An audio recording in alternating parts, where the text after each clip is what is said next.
Hi guys, welcome to another episode of IG Reads on the Bagus NG.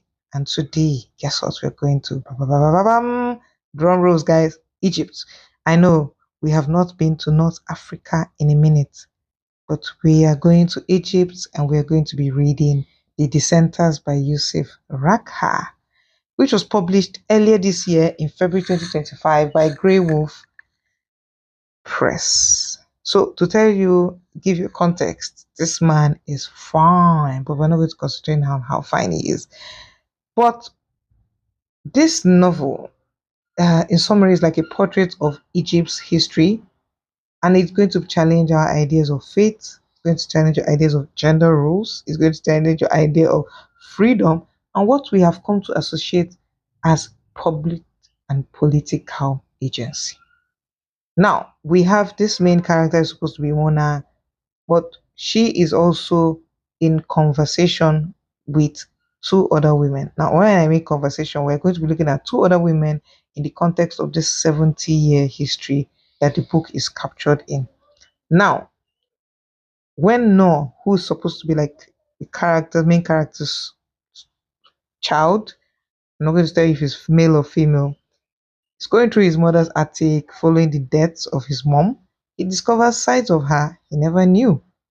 And now these sites will now reveal that there are three other women in this woman's life. We have Amna, who was forced into marriage in the 1950s. We have Nemo, who was a student of French, a self-made divorcee, and a lover, but also donning her hijab. And then finally we have Mona, who's his mom, who happened to be a feminist activist during the Arab Spring.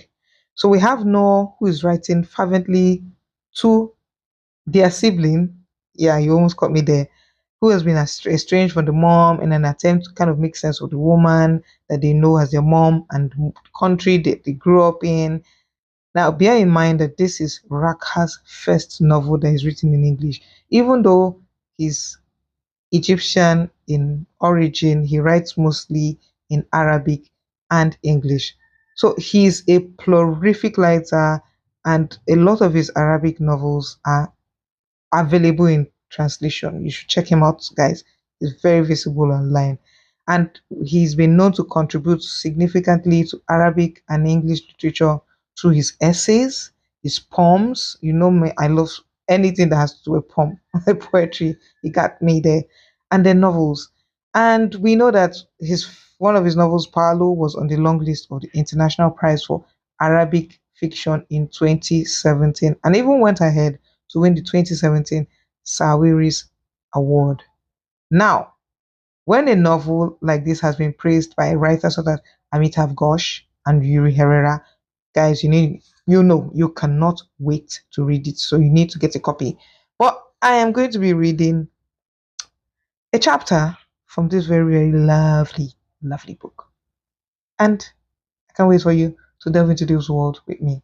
Let's go. It's a cold February that year, especially cold among the scant furniture on the bare tiles of our house of Road 9.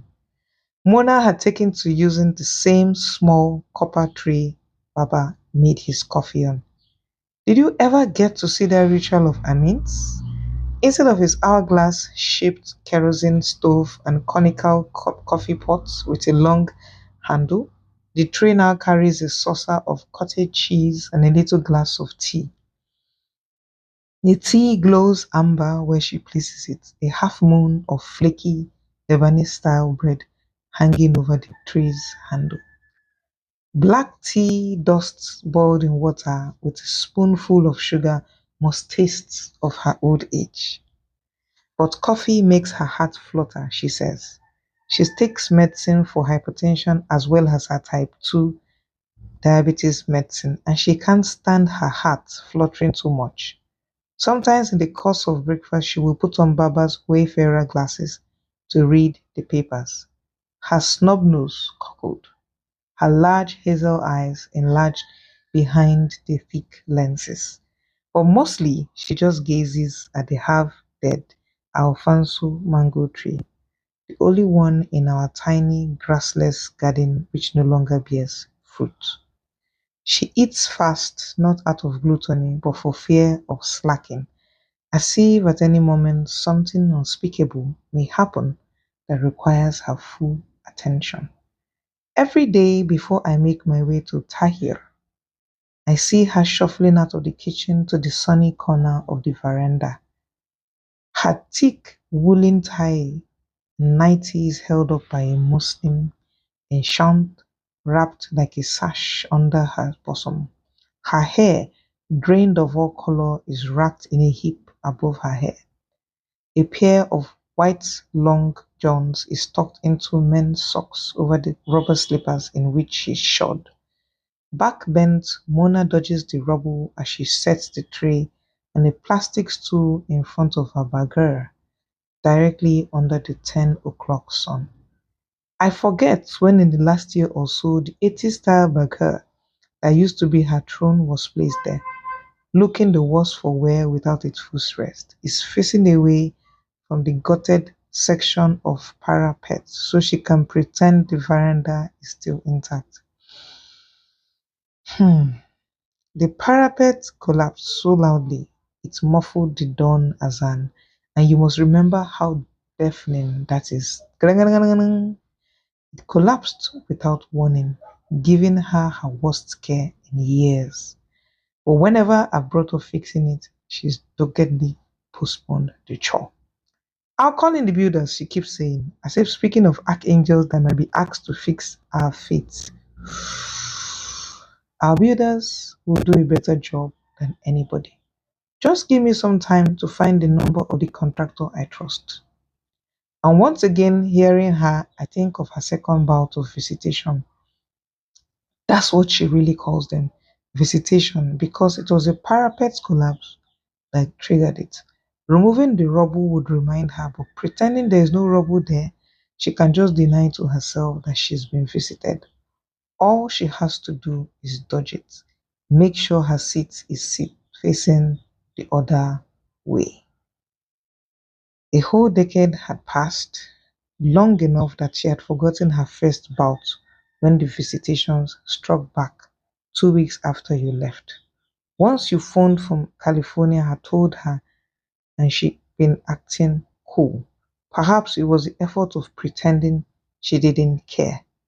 The visitations only returned for a night at first, but when the parapet broke, a week later they stayed for a full 3 months term. I had been sworn to secrecy the one time she talked to me about it when they first hit, a few months after I moved out in 2001. After 10 years, I too had almost forgotten, but I had some idea of what was happening when I saw it. You said it wasn't till Baba died that she started going full medieval, right? Now I know it wasn't so much your turning 17 as his death that brought on her entropy.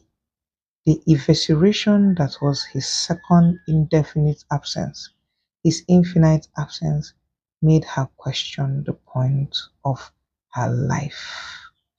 Now, guys, if you have read Maria Masbah book, and I'm sure everyone knows the only book that Maria Masbah was So Long a Letter, which was written originally by an author called, I'm going to leave you guys to sort that out. But Mariam Amba was a Senegalese author and feminist that was born in Dakar, Senegal, just for context. And then we all read this book in secondary school. I think mine was in SS1, if I'm not. So this is like the first time I'm reading a book that's almost like a letter that was written. But the only difference is it's published in 2025. So this is one genre of fiction that I found that it's exciting, but it's something that needs you to have your full senses, all six senses of yours operating at full speed, especially when it's coming from an author who has been translated a lot of times. So when I started reading this book, first thing that came to my head was like Maria Mama's So Long a Later, like, oh my God, this is happening in 2025. This is so exciting. But then there's an edge to it. It's almost too soulful, too introspective, gripping, so stirring that you have no choice but to read this book. I visited Egypt this week. I can't wait for you to visit Egypt today, tomorrow, and next tomorrow, and also go through the 70 years of history like I did in this book. Get a copy of this book, and who knows, I may be having the author chat with us at the Bagus NG very, very soon. But till I come your way next time, don't forget to keep it tuned for another book, another country on the IG Reads happening live and only on the Bagus NG. Bye, guys.